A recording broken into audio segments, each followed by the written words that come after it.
computer. Down button. Okay, you're now being recorded, so don't pick your noses. Okay.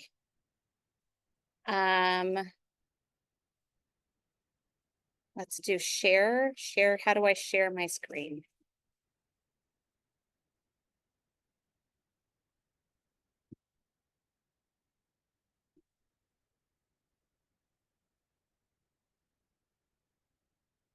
Okay. How's it going, guys? Can you see my screen and my little PowerPointing? And I can see all your faces and the record button has begun. Success, guys, success. There's nothing else we have to do today that will matter. We have succeeded. Okay. So our big ideas this year or this last week, the big idea I left you with to think about was the idea of a priesthood of believers. Do any of you have any thoughts that have come up to you about the priesthood of believers? Or you can also go back to previous ideas of the rights of a US citizen versus your responsibility, and the happiness of unborn millions depends on us. Any thoughts?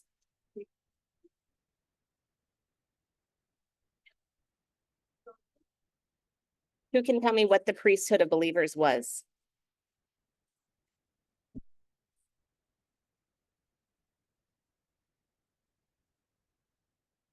All right, so it's clear that this big idea has not hit you guys with the depth that I had hoped that it would.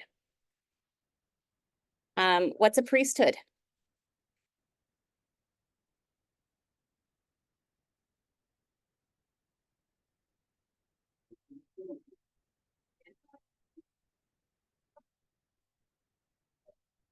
Does anyone know what a priest is?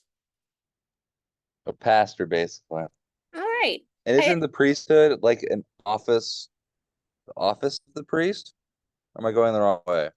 No, it's an acceptable answer because it does carry the weight of responsibility within it. What's a brotherhood?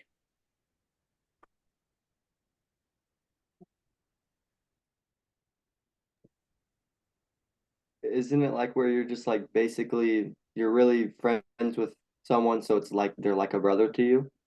Okay.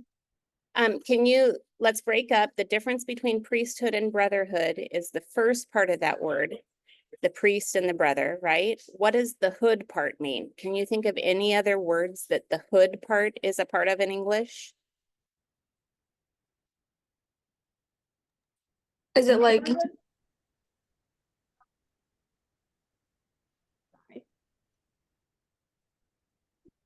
sorry, someone said neighborhood, but also I was gonna say, is it also like being connected on like a different level? So like priesthood maybe being connected like spiritually. Yeah, so your use of the word neighborhood is exactly where I was going. So that hood idea means a connection point, right? A brotherhood might mean that you're connected because of blood and genetics. A priesthood might mean that you're connected because of the common purpose of administering the sacraments of a church. So a priest is an official within the church who is called to a higher responsibility for some reason. In church theology, in that language, someone who is not called is a layman, Layman, whereas the priest would have the higher responsibility to take care of the various things that are important for completing church work. Does that make sense? Are there nods? Okay. All right. I'm just checking because your eyes were glazing over just a little bit there. I caught you. So the priesthood of believers is the idea that if you are a believer, you are called to be an active participant in that, to take it seriously, to protect the sanctity of those beliefs. And the reason I wanted you to think about that is that that was one of the motivating factors of the people who came and settled the Europeans who settled on the shores of the US, they came with the idea that God had brought them here and that they had a responsibility to understand and to promote God's law. Why does that matter? Because it means that if everybody has to be able to read and understand the Bible, then everyone needs to be literate. So our country is pretty unusual in the sense that we established a public school system. And the reason we established that is because we believed that people needed to be able to read and to understand. Initially, they needed to read and understand the Bible. It also meant that we're all equal. That priesthood of believers meant that there's not someone who's standing up there saying that they're better than us, than you or to me. And so we needed to have this concept of equality that is really woven into the fabric of what our US government is. And it comes from that idea of the priesthood of believer. And they had had practical experience in government because they had been working through the legislation of the Bible and what that looked like in a practical way. If you look back at John,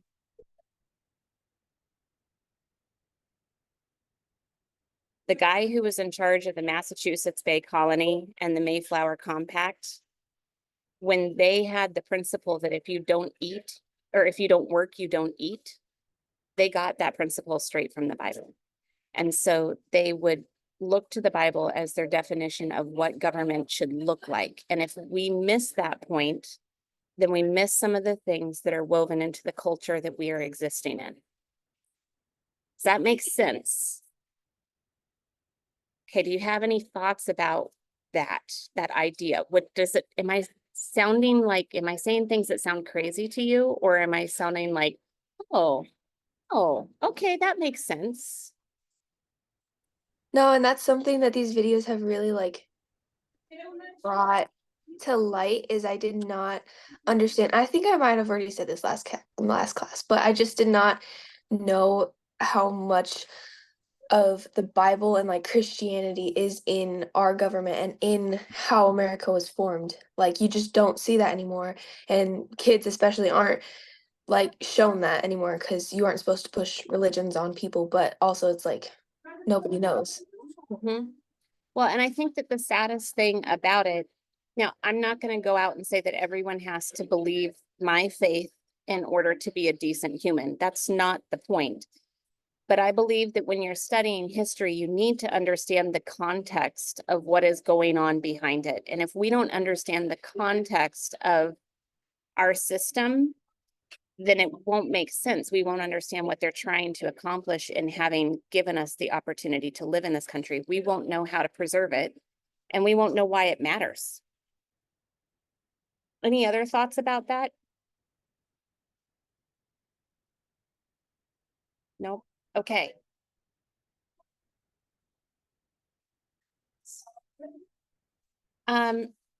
Were there any other interesting ideas that jumped out at you through chapters 3 and 4? Big takeaways or thoughts that came out through this? I don't know about like, I mean, yes, it's a thought, but one thing that was just really interesting that I totally did not see coming, but and hold up, it was, oh no, I literally just had it. Yeah, come back to me. I just lost it. It was on my face.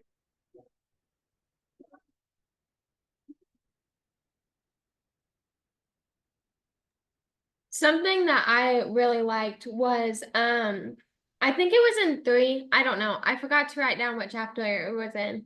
But it was where they were talking about that government officials have the same nature as the rest of us, and they didn't put themselves above us, you know?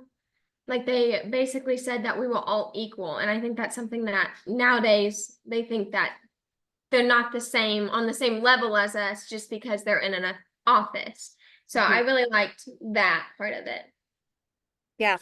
And that honestly, that idea goes straight back to the priesthood of believers, which I would never have identified unless it had been brought up. But there is a feeling that the people in Washington, D.C. know better And they can tell us, these little poor people who are far away from the East Coast, what's best for us. And I'm not convinced that that's a truly American value.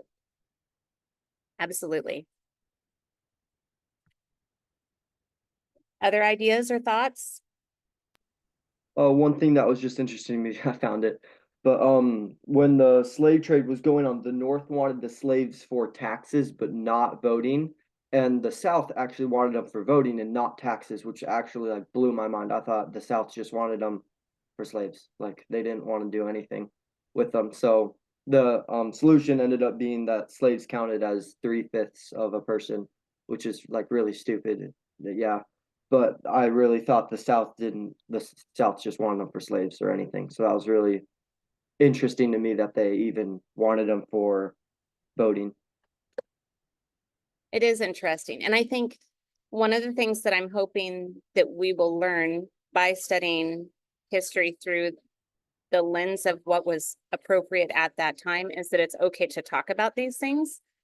Like, I think that that's hard to look at something that was ugly in our history. And yet we need to be able to look it in the eye and say, what exactly, how do you make 3/5 of a person? Like, what is that? And why do you care? And then to have it unfolded in that onion as a financial gain or a political gain, it changes the way we look at the world, right? Okay, any other ideas?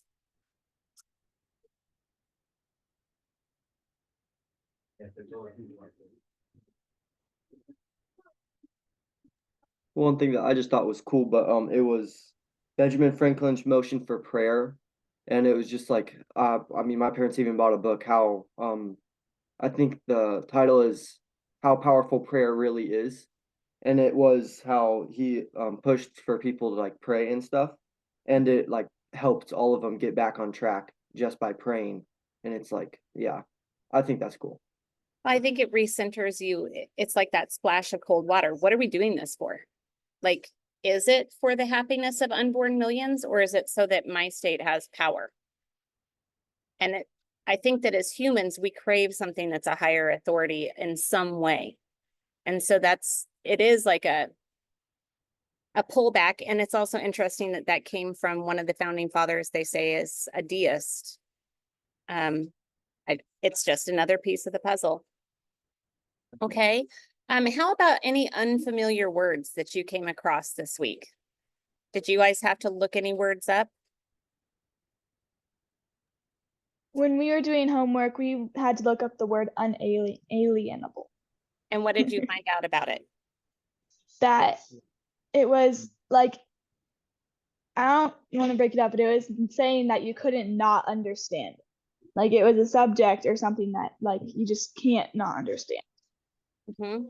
And it also, I actually used that word to pull up.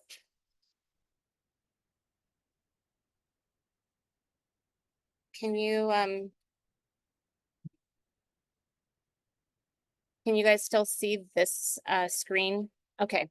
So this is Webster's Dictionary of 1828, and you can just pull it up on his website. But when I looked up unalienable in here, it means so un means not, alien means foreign, so it is not able to be foreign to you. It is part of who you are intrinsically. So that idea means you can't give it away to someone else. You can't give that right. You are who you are. It is unalienable. And that was an interesting push for us. Thank you for sharing that, Michaela. Were there any other ideas that came?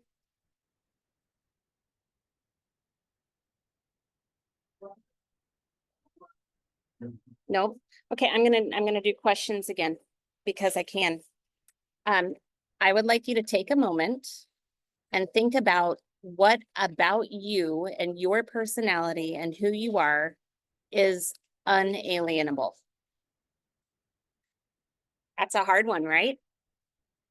So I'm giving you a minute to think about it. Have your moment of panic. Prepare what you're going to say. Ryan. What about you is unalienable? I don't know, you'll have to give me a minute to think on it. Okay, I'm coming back to you. Kenna. What about you is unalienable? That I'm a Christian, that I'm athletic, that that I'm a girl. Okay. That's good. I like it. Ryan, I'm coming back to you. Have you had enough time to think? I get the definition one more time. Something that cannot be separated from who you are and cannot be given to anyone else. So would it be like I'm tall? Yes, exactly. Okay. Absolutely. Tyler, what's unalienable about you? My stubbornness. Isabella? Where is this? There you are. Okay.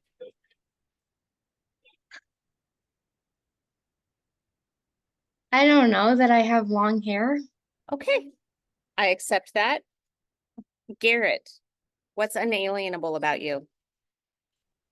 That I wear sweatshirts all the time. All right. I'm not sure. I will say, I think that hair and sweatshirts are things that can be changed. Like, so I might come back to Garrett and Isabella and ask about something else about you that cannot be changed. Adam has. How about my sinful nature? Oh, that's a good church answer, and it is correct. Well done, friend. Adam, what did you have? I might be taking this the wrong way, but would be eating food be unalienable? I don't know if I'm taking this the wrong way or not. That's a really good question. I think there's no doubt that that's a requirement for survival. I'm not sure that I would say it's an unalienable right because it is something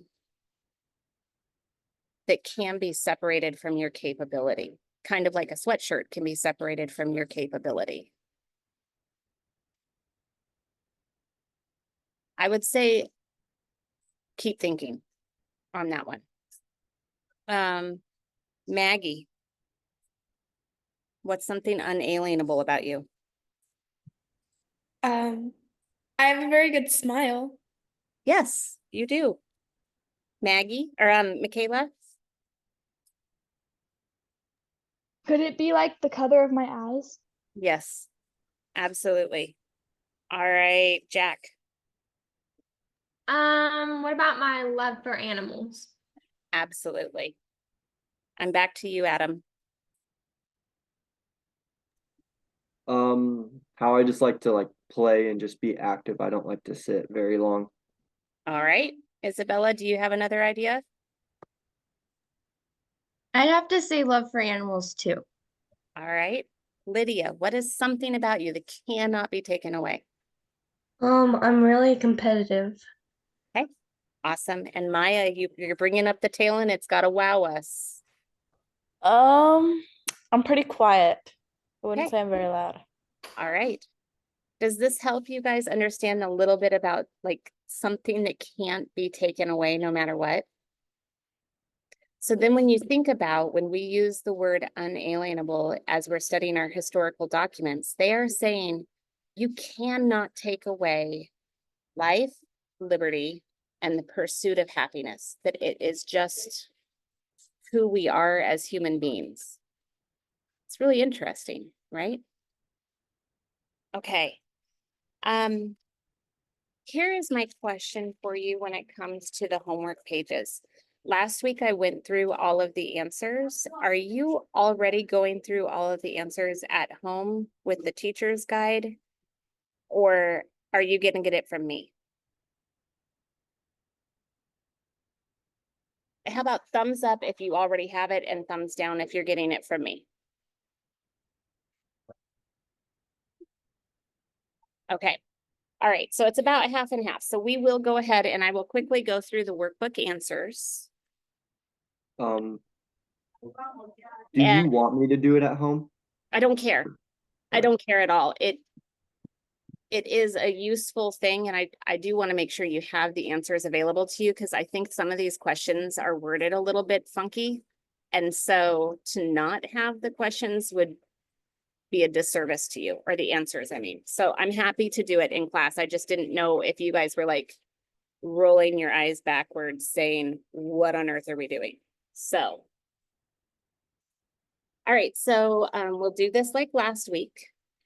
If it is a letter answer, give me your sign language, A, B, C, or D.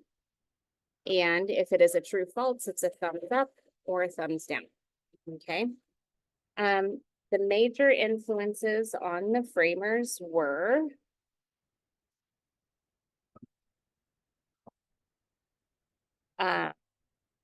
I'm sorry, I'm going back and forth and realizing that's a fill in the blank, which is so not something you can do in sign language. Okay, the major influences on the framer were the Bible, Montesquieu, Spirit, Blackstone, Commentaries, Law, St. Paul's Epistles, First Treatise, and Second Treatise. Number 2, that answer is God and civil government. Number 3, legislative, judicial, executive. 4, Christianity. 5, English common law. 6, revealed, nature, municipal. 7, make, apply. 8, divine law.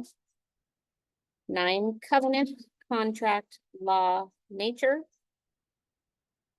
10, life, liberty, property. 11, Roman, international, Christian. 12, higher. 13, absolute. 14, natural. 15, God, human dignity. 16, negative. 17, governmental, life, liberty, property, pursuit of happiness. 18, God's image, Old Testament. 19, authority, people. 20, sinful. 21, power, absolute power. 22, limited, vertical, horizontal, checks, individual. 23, civic virtue and moral. How are we doing? Okay. Take a deep breath. Chapter 4. Number 1, ancient rites. I'm just going to say that I thought there were a whole lot more of choosing A, B's, and C's than I was expecting. I guess we'll have to do it on the quizzing part. Ancient rites, charterers, taxation representation, revolution, vassal, lord, petitions. Number 2, Thomas Jefferson, Benjamin Franklin, John Adams, Roger Sherman, Robert Livingston. Number 3, July 2nd, 76, July 4th, 1776, May 4th, 1776. 4, nature, nature's God. 5, created equal, creator, secure, consent, governed, abuses, usurpations. 6, free, independent. 7, divine providence. 8, lives, fortunes, sacred honor. 9, preamble. 10, 1776, 1777, 1781. Constitution, chief, judiciary, taxing, enforcement, amendments. Number 12, Constitutional Convention, revising, articles, confederation. 13, agenda, convention. 14, 55, 12. 15, laws, God, unalienable, limited, sinful, limits. 16, George Washington. 17, James Madison. 18, consensus, representation, slaves, slave trade. 19, disability, representation. 20, prayer. Okay.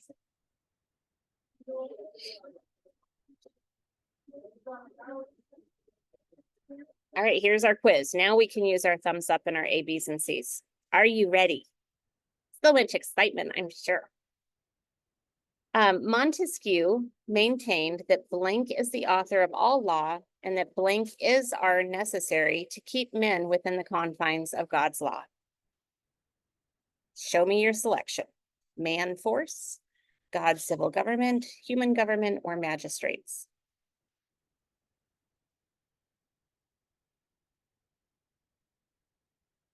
All right. B, God and civil government.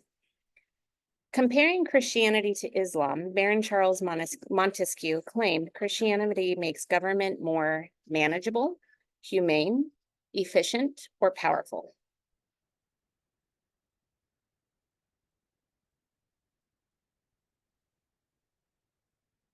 All right, the answer is humane. Sir William Blackstone's 3 categories of law are human law, divine law, and practical law, revealed law, law of nature, and municipal law, or laws of nature, municipal law, and enacted law.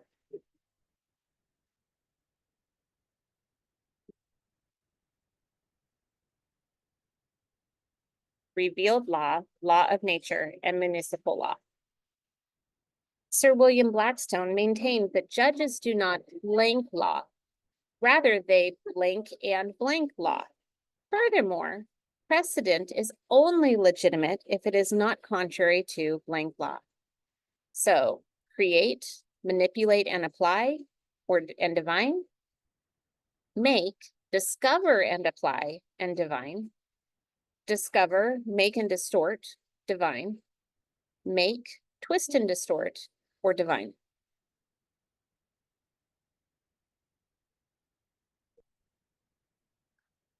Discover, make, and distort, and divine. John Locke's writings led the framers to understand that government is established by blank, and that God has ordained the blank. A majority of people and the law of nature, covenant or contract of the people, law of nature, the force of an army, civil government, and election of representatives of the people, civil government.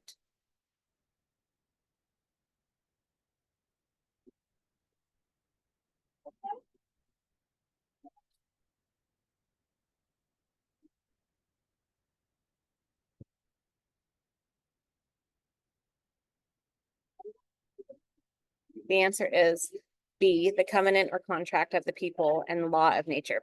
Have you guys learned the trick of multiple choice questions yet? Usually one of the answers you can always throw out, period. It's ridiculous in some way.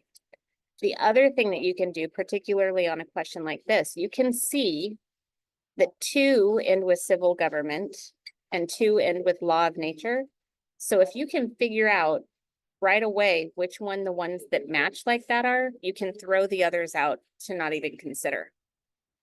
Multiple choice questions can be really, really simple, even if you don't know the answer, just by logically separating out what they're doing.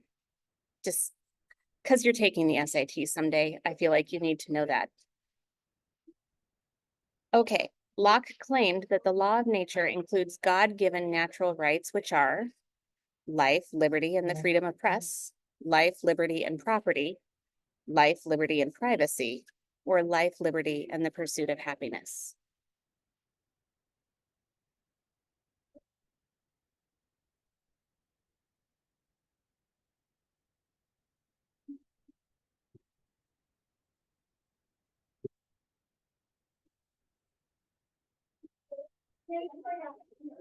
Life, liberty, and property.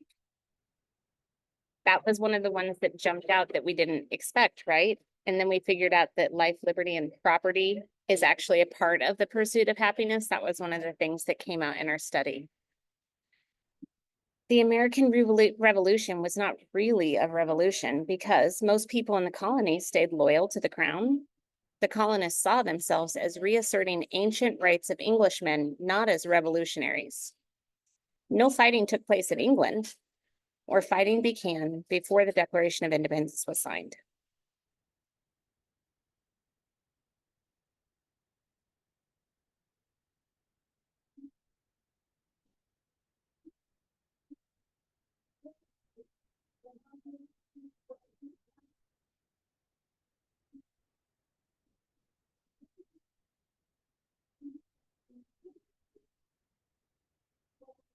You guys are questioning your judgment on this one. I can see it. They just saw themselves as reasserting ancient rights of Englishmen, not as revolutionaries. Okay, gold star for anyone who can tell me which document they were referring to as going back to their ancient rights of Englishmen. I know you know this, and I know that it was mentioned in our work this week. The rights that God gave them? No, it's as Englishmen. So that's a hint. It had to come out of English history.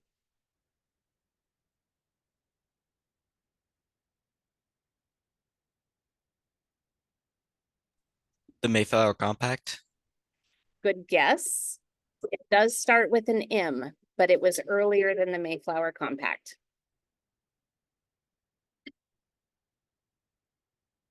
It came as a result of the Crusades.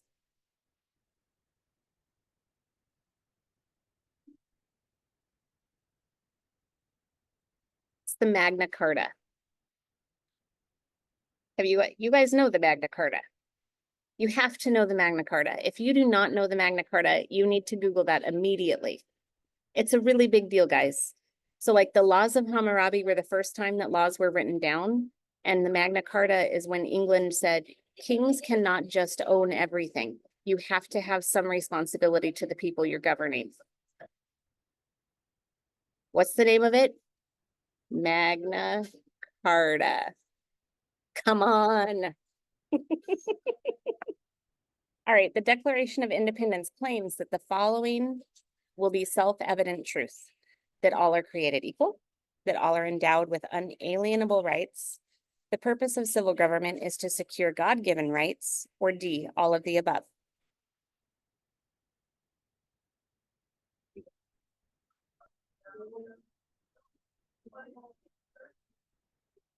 It is D, all of the above. The reason some rights are unalienable is that the Constitution confirms the principles in the Declaration of Independence. They're given by God and therefore can't be abrogated by men. They're fundamental to ordered liberty, or none of the above.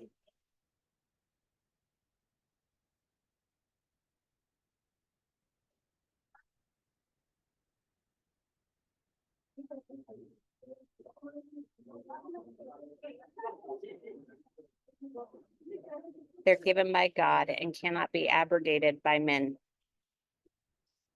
One of the three issues that required a raw compromise at the Constitutional Convention was whether to enact an income tax, whether to count slaves for voting and taxes, whether to have one or two houses in the legislature, none of the above, or both B and C.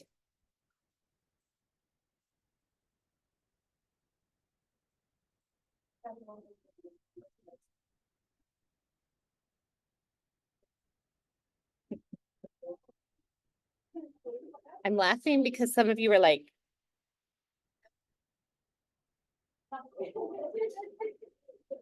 the answer is both B and C. All right. How you doing? Take your deep breath. We only have a few minutes left.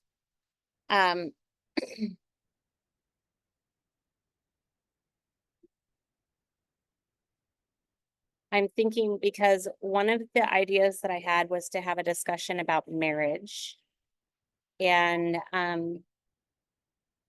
the role of civil and religious. The other is to talk about virtue and what a virtuous person is, because our government is dependent upon the idea that you have to have virtuous people in order for the government to work at all.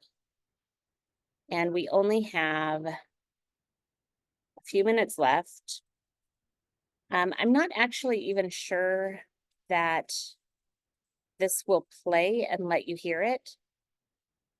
So let me see if this video will come through to you. If you can't hear the volume, then that answers my question.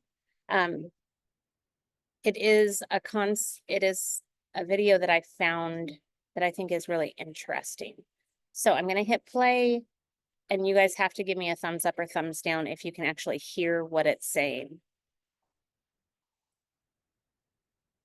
Imagine a person who always knows what to say, who can diffuse a tense situation, deliver tough news gracefully, is confident without being arrogant, brave but not reckless, generous but never extravagant. This is the type of person that everybody wants to be around and to be like. Someone who seems to have mastered the art of being a person. This may sound like an impossible feat, but Aristotle believed that while rare, these people do exist, and they are what we should all aspire to be.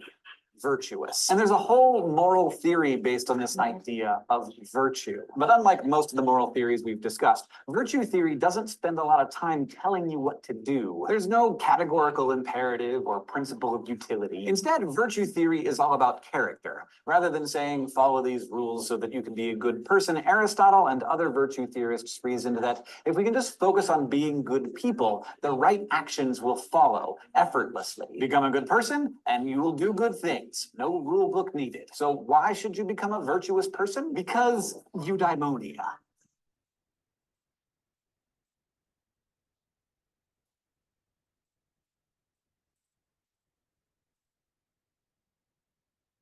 Virtue theory reflects the ancient assumption that humans have a fixed nature, an essence, and that the way we flourish is by adhering to that nature. Aristotle described this in terms of what he called proper functioning.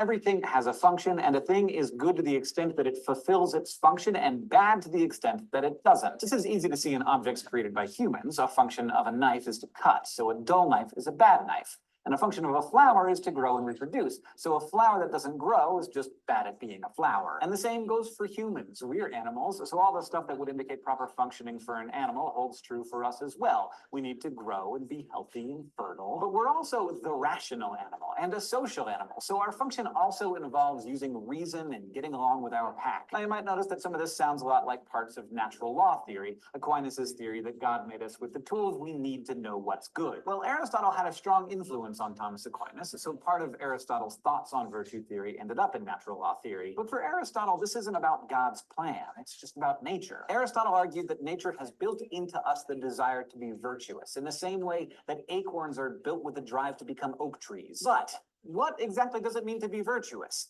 Aristotle said that having virtue just means doing the right thing at the right time, in the right way, in the right amount toward the right people, which sort of sounds like Aristotle saying exactly nothing. I mean, how vague can you be? But according to Aristotle, there's no need to be specific because if you're virtuous, you know what to do all the time. You know how to handle yourself and how to get along with others. You have good judgment. You can read a room and you know what's right and when. Aristotle understood virtue as a set of robust character traits that once developed will lead to predictably good behavior. You can think of virtue as the midpoint between two extremes, which Aristotle called vices. Virtue is just the right amount, the sweet spot between the extreme of excess and the extreme of deficiency. And this sweet spot is known as the golden mean. So let's take a look at some particular virtues, starting with courage. What is courage? To take a closer look at this, let's head to the thought bubble for some flash philosophy. Walking home from a movie, you see a person being mugged.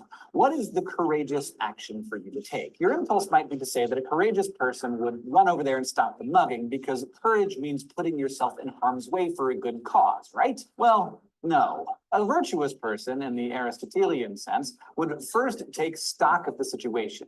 If you size up the mugger and have a good reason to believe that you could safely intervene, then that's probably the courageous choice. But if you assess the situation and recognize that intervention is likely to mean that both you and the victim will be in danger, the courageous choice is not to intervene, but to call for help instead. According to Aristotle, courage is the midpoint between the extremes of cowardice and recklessness. Cowardice is a deficiency of courage, while recklessness is an excess of courage, and both are bad. Aristotle said that you definitely can have too much of a good thing. So being courageous doesn't mean rushing headlong into danger. A courageous person will assess the situation, they'll know their own abilities, and they'll take action that is right in the particular situation. Part of having courage, he argued, is being able to recognize when, rather than stepping in, you need to find an authority who can handle a situation that's too big for you to tackle alone. Basically, courage is finding the right way to act. And a lot of the time, but not all of the time, that means doing a thing that you know you're capable of, even if doing it scares the pants off of you. Thank you.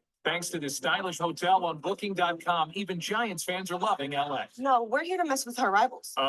Thanks, Thought Bubble. Aristotle thought all virtue works like this. The right action is always a midpoint between extremes. So there is no all or nothing in this theory, even honesty. In this view, honesty is the perfect midpoint between brutal honesty and failing to say things that need to be said. Like no one needs to be told that they have a big zit on their face. They already know. The virtue of honesty means knowing what needs to be put out there and what you should keep quiet about. And it also means knowing how to deliver hard truths gracefully, how to break bad news gently, or to offer criticism in a way that's constructive rather than soul-crushing. The virtue of generosity works the same way. It avoids the obvious vice of stinginess, but also doesn't give too much. It's not generous to give drugs to an addict, or to buy a round of drinks for everyone in the bar when you need that money for rent. The right amount of generosity means giving when you have it to those who need it. It can mean having the disposition to give just for the heck of it, but it also means realizing when you can't or shouldn't give. So now you can see why Aristotle's definition of virtue was totally vague. Where that golden mean is depends on the situation. But if you have to figure out what virtue is in every situation, how could you possibly ever learn to be virtuous? Aristotle thought there was a lot that you could learn from books, but how to be a good person was not one of them. He said that virtue is a skill, a way of living, and that's something that can only really be learned through experience. Virtue is a kind of knowledge that he called practical wisdom. You might think of it as kind of like street smarts. And the thing about street smarts is that you got to learn them on the street. But the good news is you don't have to do it alone. Aristotle said your character is developed through habituation. If you do a virtuous thing over and over again, eventually it will become part of your character. But the way you know what the right thing to do is in the first place is by finding someone who already knows and emulating them. These people who already possess virtue are moral exemplars. And according to this theory, we are built with the ability to recognize them and the desire to emulate them. So you learn virtue by watching it and then doing it. In the beginning, it'll be hard and maybe it'll feel fake because you're just copying someone who's better than you at being a good person. But over time, these actions will become an ingrained part of your character. And eventually, it becomes that robust trait that Aristotle was talking about. It'll just manifest every time you need it. That's when you know you have virtue, fully realized. It becomes effortless. Okay, but why? What's your motivation? What if you have no desire to beat the guy who always says the right thing or the lady who always finds the courage when it's needed? Virtue theory says that you should become virtuous because if you are, then you can attain the pinnacle of humanity. It allows you to achieve what's known as eudaimonia. This is a cool Greek word that doesn't have a simple English translation. You might say it means a life well lived. It's sometimes translated as human flourishing. And a life of eudaimonia is a life of striving. It's a life of pushing yourself to your limits and finding success. A eudaimonistic life will be full of the happiness that comes from achieving something really difficult rather than just having it handed to you. But choosing to live a eudaimonistic life means that you're never done improving. You're never to a point where you can just coast. You're constantly setting new goals and working to develop new muscles. Choosing to live life in this way also means you'll face disappointments and failures. Eudaimonia doesn't mean a life of cupcakes and rainbows. It means the sweet pleasure of sinking into bed at the end of an absolutely exhausting day. It's the satisfaction of knowing you've accomplished a lot and that you've pushed yourself to be the very best person you could be. This is morality for Aristotle. It's being the best person you can be, honing your strengths while working on your weaknesses. And for Aristotle, the kind of person who lives like this is the kind of person who will do good things. Today we learned about virtue theory. We studied the golden mean and how it exists as a midpoint between the vices of excess and deficiency. We talked about moral exemplars and the life of eudaimonia that comes with virtuousness. Next time, we're going to consider a tricky little problem in ethics known as moral luck. Crash course.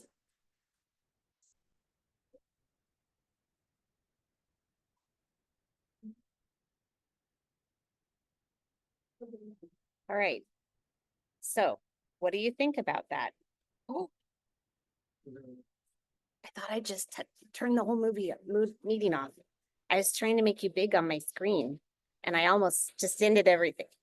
All right. What do you think about that?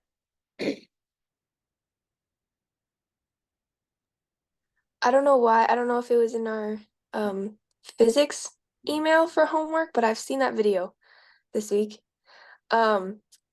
But I don't think that I've ever heard of virtue described in that way, or being a virtuous person in that kind of context. I don't know. It like just completely changed the meaning and I was like, "Oh, that's interesting." It is, isn't it? What would you, I'll put you in the spot. What would you have thought virtue was prior to watching that video? Honestly, I'd say it was something sort of like morals. It was like, it's like, I don't know, something you more believe and less do. I would have said it was something along the line of someone who tells the truth, because virtue tends to connect with me with the word truth. All of our founding fathers would have been classically educated, and they would have had the Greek understanding of virtue in their mind as they were creating the Constitution. So what else do you think about this?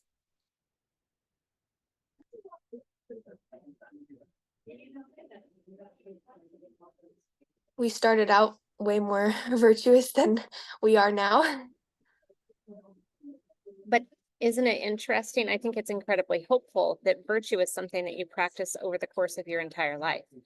You can start at any spot and move towards virtue. Do you all know someone that you would think of as virtuous based on this definition?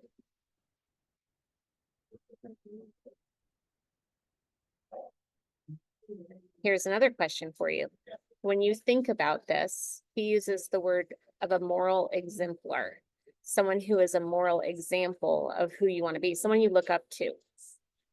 Do you have someone in your life, or maybe many someones that you would consider moral exemplars for you? My dad. I think he's pretty cool too. I would challenge you that if you don't have someone that's jumping into your mind, start looking, because they're around you. It may be one person or it could be multiple people, but you should have someone that's kind of spurring you onward as like, I really like the way the person this is. I will tell you something, Maya, Ryan, and Tyler, your grandma is one of those people for me. Isn't that funny? I have only met her for a little bit of time, and we were at the lake last summer and just talking, and she said something that literally changed the way that I look at life. She said, I've never been so, like, people get so caught up in what they look like.